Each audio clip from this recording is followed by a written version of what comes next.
University fashion students wrestle with hidden fees associated with their courses that are not covered by government assistance loans, with students sometimes paying up to $5,000 before the semester is over. Now, what exactly are government assistance loans?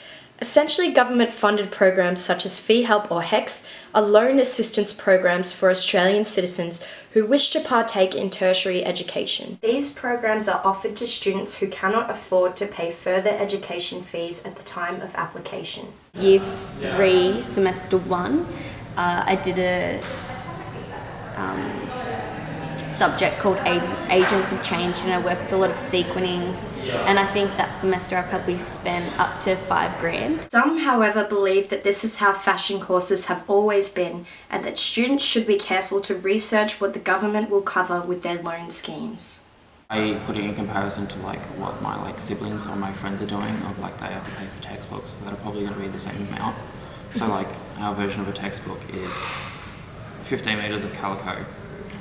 Yeah. Same expense really. One of the main problems that fashion students complain of is that before commencing the course, they more often than not are unaware of how much the course will actually cost them out of their own pocket. In our interview, they state to us, this course is very expensive. Are you sure you want to do it?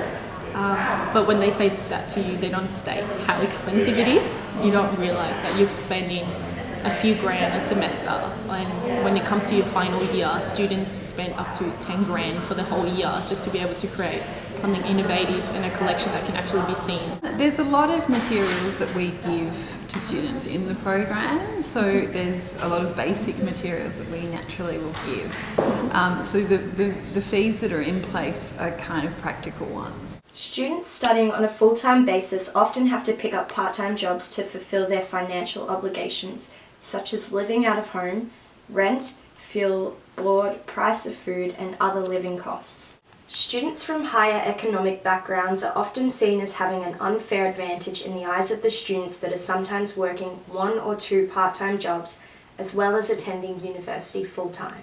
That makes it a little bit unfair, I suppose, in some respects, because if they told you, look, everyone's allowed to spend $1,000 on this assignment or whatever, because that's really all it is, then at least you wouldn't be, people who are in maybe a better financial position wouldn't be able to make something that, may at first appear better than what you've made, because there's no, you've been allowed to spend the same amount of money on it.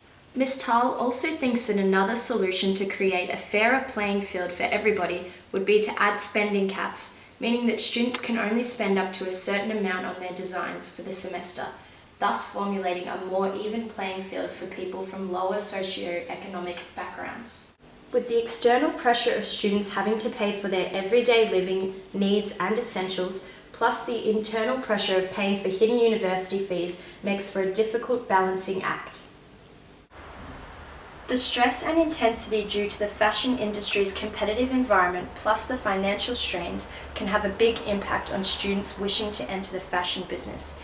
And this is happening on a global scale, not only within the confines of Australia. A recent suicide by a student in the fashion design program at the Royal Academy of Fine Arts in Antwerp, Belgium, provides an example of just how cutthroat the fashion industry can be. The suicide, which happened in March of 2018, has many universities rethinking about the format of their courses, the financial pressures, and the competitive nature of their courses. Although opinions differ as to whether some sort of solution should be created in order to aid the format of the intense design of fashion courses, many are in agreement that financial help should be provided to relieve some of the pressure. Adair Winder signing off.